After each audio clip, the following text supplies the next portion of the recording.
Hi, Conrad. It's a pleasure having you join us here this month with our CEE Chats. My name is Anita Melody, and I'll be interrogating you today. That's okay. That's all right. I know you're a business owner, so please tell us about how you started out and what influenced you to become an entrepreneur. Well, first of all, I'd like to thank you all for having me. It's a pleasure being here. I'm glad we could get together and do this. My name is Conrad Marshall. I'm the owner of Conrad's Barbershop.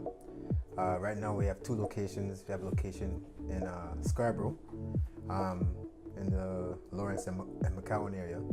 And we also have a location in Markham in the Kennedy and Steeles area.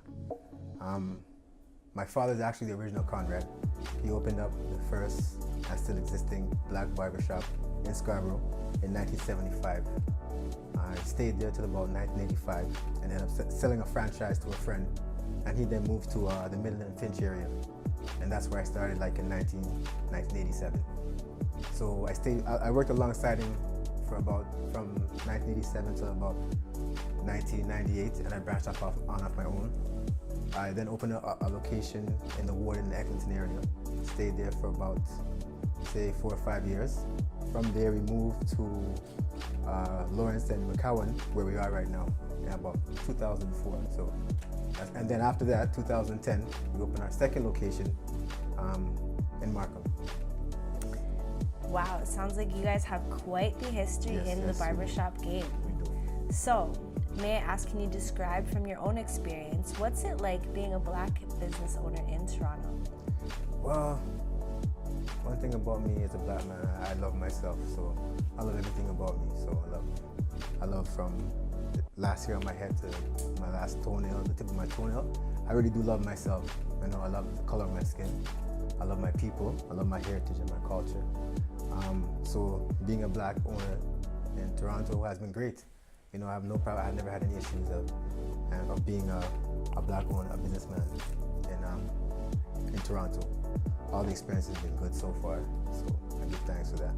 So what would you say inspired you, I guess, to be a part of, you know, making people feel dapper and, you know, confident? Because I'm sure as they come into your shop, they come with looking for their styles, their haircuts, their lineups, taper fades, you know, and you give them that confidence as they walk out.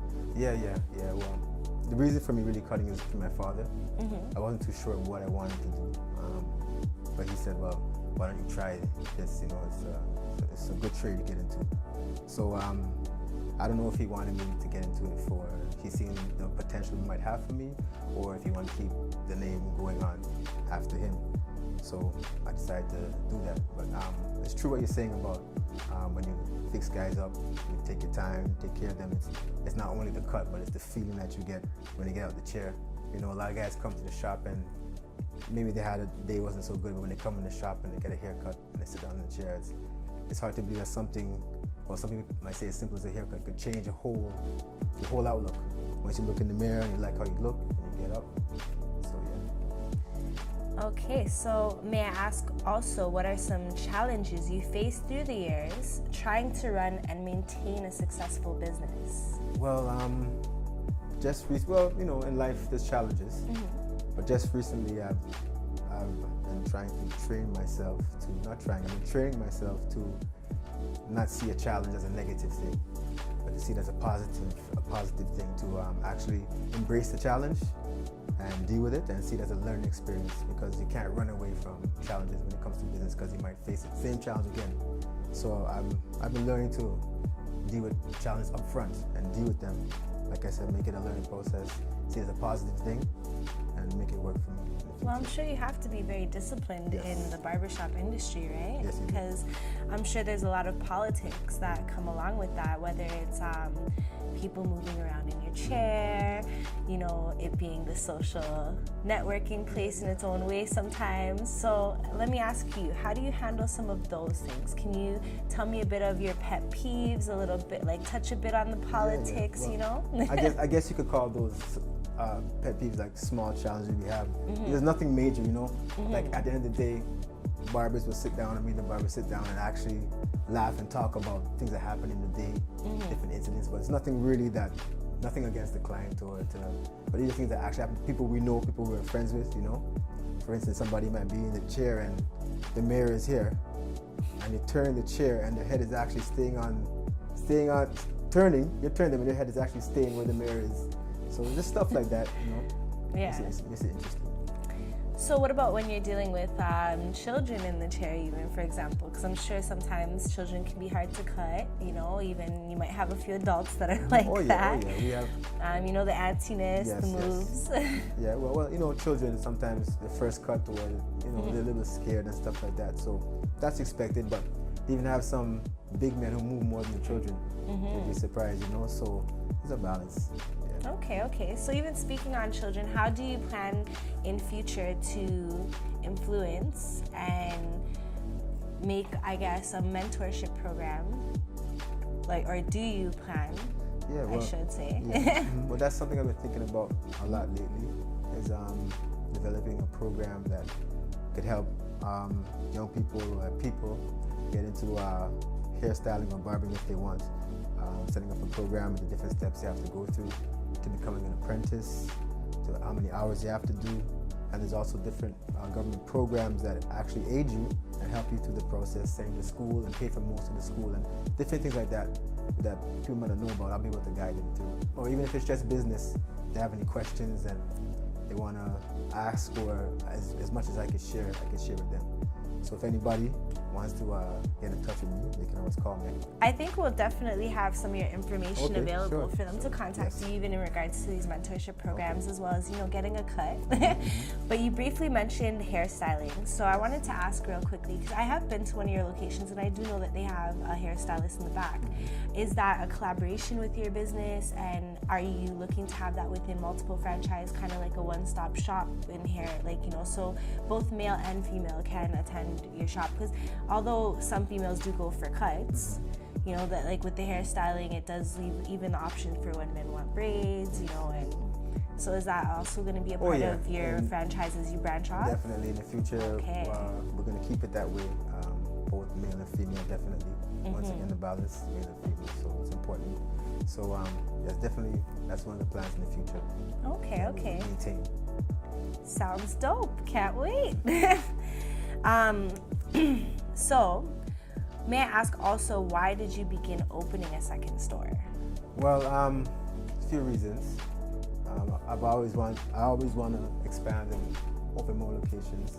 So the opportunity came up where I actually moved in that area. So I lived not too far. So that was one good thing about it. And the other good thing was we used to be in that area before, the Scarborough area, as well as the Scarborough borderline Markham. So a lot of my clients still live in that area. And then actually we're also able to purchase the property as well too. So it was also an investment for Conrad as well too, because I always thought my dad's been paying this rent for years, which is okay, because if that's the situation you're in, you have to do that, so that's fine. But I always said, I wonder if he owned the property and he was putting all this money in, what would happen? So the opportunity came up and I was able to do that. So that's one of the main reasons. Okay. So I guess this would be a perfect time then to ask for what not to do versus what to do to maintain that success within your investments of your business. Because as you just went into, you know, at first you were renting, and I'm sure it added its own level of financial freedom to you guys to now invest and own a property. That's so exciting. So can you give some of our up-and-coming young entrepreneurs an idea of what not to do to help them, you know? Okay, well, one thing is if you were in business before, you could always do it again. So never feel discouraged that it didn't work for you, or there's always that chance to always try again. So that's one of the main things I would say to a person who wants to get into business to do. And what was the part of the question you were saying? Like, what are the do's and don'ts, I guess, of how you became a successful entrepreneur? Okay, well, the do's, I would say staying focused, staying dedicated. I guess customer service, dealing with my customers as if they were family. A lot of my customers right now, throughout the years, have become good friends of mine. I know I'm kind of going off on it. That's okay. Have become good friends of mine through the barbershop, not meeting them out there. So I even have godchildren from this relationship in the barbershop. There's people my father used to cut who they had children. I cut those children now. Those children have children. I cut those children. So it's something that's been going on. It's like a family thing. Yeah, it's like a family thing. It's like a family thing. So, so I guess it's saying that you have to have a passion for it as well too. For what you do, make sure what you're getting into, you be interested in it.